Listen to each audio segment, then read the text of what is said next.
So let's start with my staging area. It's 24 inches off the ground.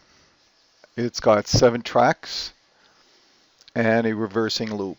In the reversing loop, there's a siding. Next, we have going backwards to the helix. We have a double main track in the helix with 2 exits. One from Montreal and the other one is from Hawkesbury. So let's start with the one from Hawkesbury.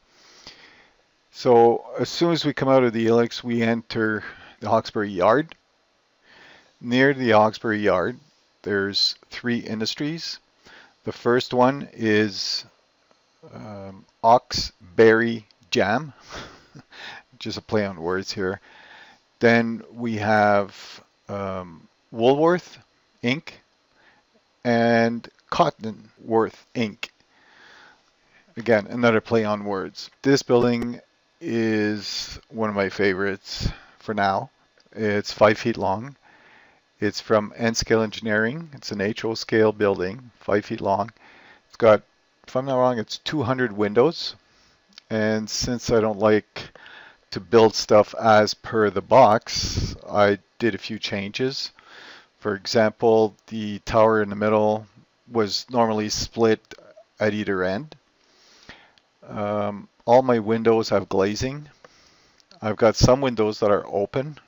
To do that, I had to cut the windows, redo the inside of the windows, the framing of the windows, and then put it back, the space for the window. It's got 3 loading docks. Woolworth has 2, and Cottonworth has 1. We are still in the Hawkesbury yard. What you see on the right is where I'm going to have a turntable. Hope to get it started this year. It will also have a 6-stall roundhouse. As we head out from the Hawkesbury yard, we're going to come to 2 buildings: train station, Hawkesbury train station, steam locomotive storage facility. This steam storage facility is totally scratch built. It is all done with foam core, and it also has a wooden backing holding all this up. The paper, the brickwork, the brickwork is 3D, so not 3D, but embossed paper, which comes from Greece. The texture is unbelievable, where you could almost feel the bricks, the separations between the bricks. Basically, this idea came from this picture, and since all my scenery has a little story behind it, the story behind this one is that the city of Hawkesbury bought this old CP storage facility, and they are now using it for train tours. And this building will be used to store the steam locomotive, which is going to be my Royal Hudson Rapido. And there's another 2 doors, and those are for the passenger cars. So those will be used only once a week. The next building is a train station. Most of you probably know this train station from Walters.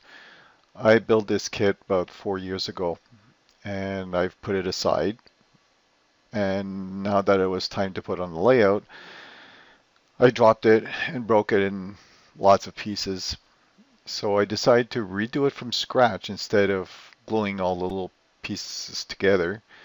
So from scratch, all made out of wood.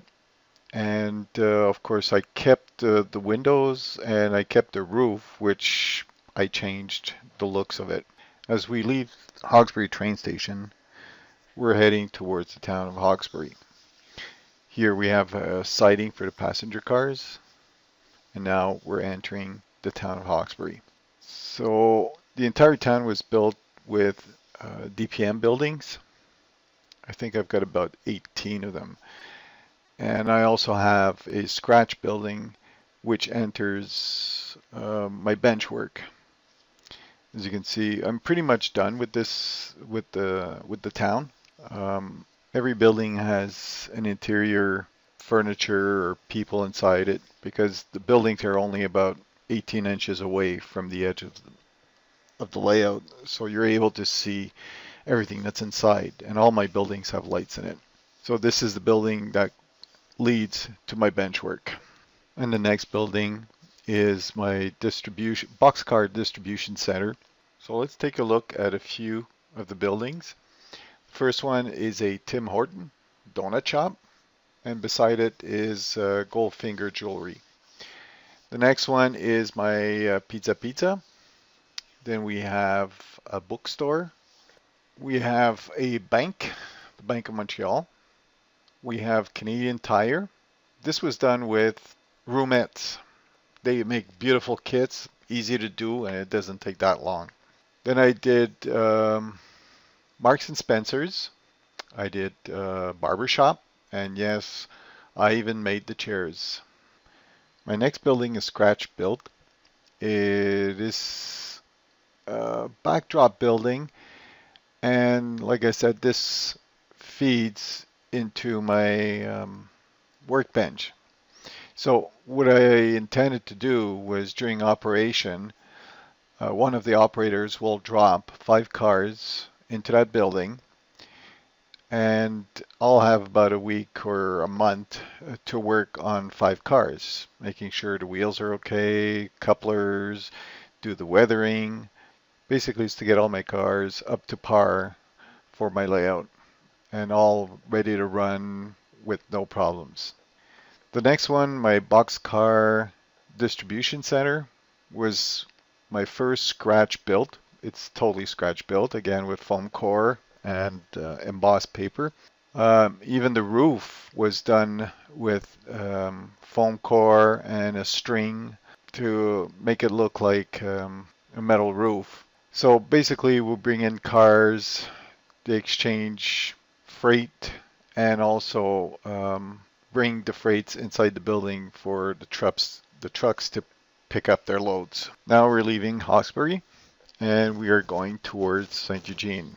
On the left hand side there's a wood mill, which is basically my backdrop, and since I had a little corner and I didn't know what to put, so I had an extra building which is just there to add to the backdrop. And as we continue, we then arrive at the lumberyard, which is called Elwood Woods Lumberyard. At the end of the lumberyard, we have a swing gate, which I'll explain. At Elwood Woods Lumberyard, it's very busy, day and night. To be able to build that, I use, if I'm not wrong, it's Walters kit.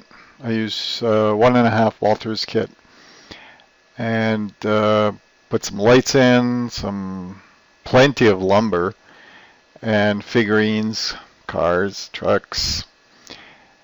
And also, I don't know if you've noticed, but the first part of the video, we were in early autumn. Now we're in late autumn, so we're getting less leaves on trees. And as we go along, we're going to hit winter very soon. As we leave the lumberyard, we're going to cross over the 417, which is a highway that leads from Montreal to Ottawa. To do the highway, I used AK asphalt, which I fell in love with because the texture is exactly what I was looking for. And the bridge was done with the salt method to get the ruts. And the piers were scratch built, again with the embossed paper glued to a piece of wood. As we cross over Highway 417, we arrive at Jag's Outdoor Furniture. Some of you might recognize the building as being the feed mill. At this point, this is where I'm at on the build of my layout. Like I said, this Jag building is an old feed mill building. It was plastic, and I managed to make it look like wood, all done with pan pastel, and of course a coat of primer before. And since it's autumn, Of course, I had to put little pumpkins on the platforms.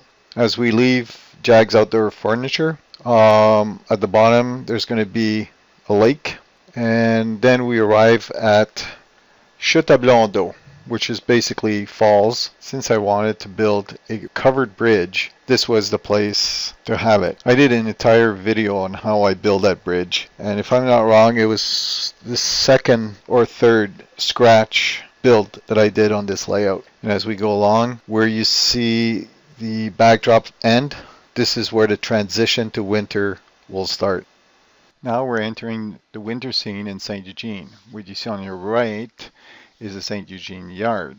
At first I had an intermodal there, but realized that in the early 70s it did not exist. We're also going to have an RDC running from St. Eugene to Hawkesbury. This is the platform.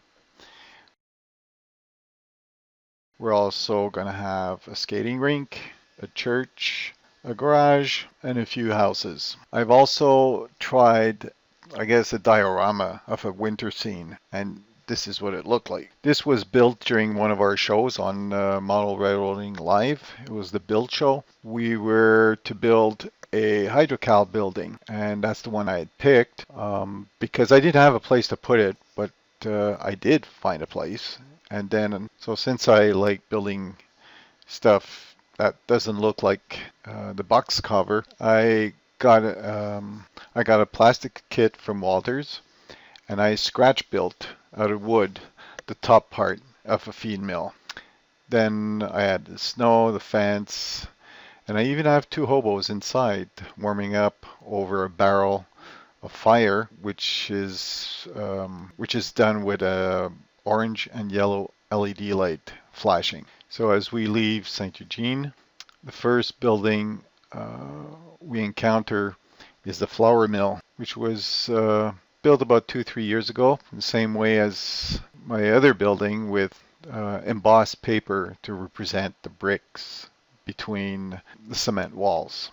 As we leave, again, St. Eugene, we go around the bend, and this is where the transition to spring becomes. So we go around the bend, and I have a few industries such as the cement plant, propane, the refinery, and a sand industry. First one here is a cement factory, and this industry was built with 6 different kits, a bit like a kit bashing, I guess. Then I have my propane area, and it happens that it fits very well with my propane cars. They're both Liquid Air, which is a company in Canada. And then you've got my refinery, which is Petro-Canada. I did want a good refinery complex. So again, the refinery is built from, if I'm not wrong, and this one was 5 different kits. And as we go along, we come to the sand factory. This one was pretty much done as per the cover of the box. I didn't want to go into much detail, not knowing exactly how I could really come out with something out of the ordinary. So as we go around the corner, still in spring, we have, I guess you all recognized it, the Vulcan manufacturing. I still don't know what I'm going to do. What I would like to do is have a fence open up with an Arduino system. But again, that's in the works, so we'll see later. And as we continue, we'll hit the mining industry. And for now, that's how it is. It'll take a while before I start working on that part of the layout. Then we go into a tunnel, and when we come out, we are now summertime. So this entire section is summer. As we come out, we have a paper mill, but I still don't know what that entire section will look like. I know that I intend to have a farming, like a little farm scene. Then we have the co-op with 2 tracks, one for departure and one for arrival. As per the plan, there was no gorge here, but I decided to build a gorge. And the reason for that is I wanted to have a trestle on my layout, just to have something different. And I'll have water flowing from the left, splitting into 2, and coming to a lake at the bottom. Here I have my CP workshop. This was the first area that I completed the scenery. So I installed a bunch of tools inside, machinery, but unfortunately we can't really see it unless it's nighttime and the lights are on. Then you can see the inside of the building. The boxcar that's hanging, there's going to be a figurine under, and it's going to be soldering. So I've got an Arduino that's feeding 3 LED lights, blue, white, and red. So the blue and white flash, and once it stops, the red light goes on for a glow. And the same thing happens inside the building in one of the corners. So there's 2 welding scenes going on with this building. So as we go along, there's a track at the top. That's to feed an industry. But as we go along, as you can see, the cliffs are done with the ceiling tiles, and then we enter the tunnel to go towards Montreal. So we came out from the west and going east back to Montreal. I also have an extra track if I want to do a run around. So if we look at the top track, it's going to go to one of the biggest industries that I've seen so far. It's going to be a brewery,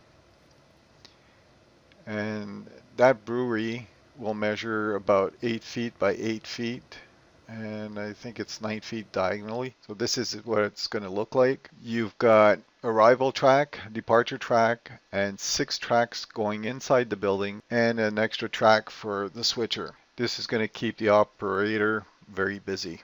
So that's it for my layout. Just one more thing is the lighting I use for my layout is an LED strip, but it's the one that you plug into a 110 volt. It's 160 feet long, so I didn't have to bother connecting every single 15 feet strip. So this I like much better. So I've got 2 of them, a white one and an RGB one. So I would like to conclude this presentation of my layout with just a short video of a run around, and then I guess I can take questions. Thank you.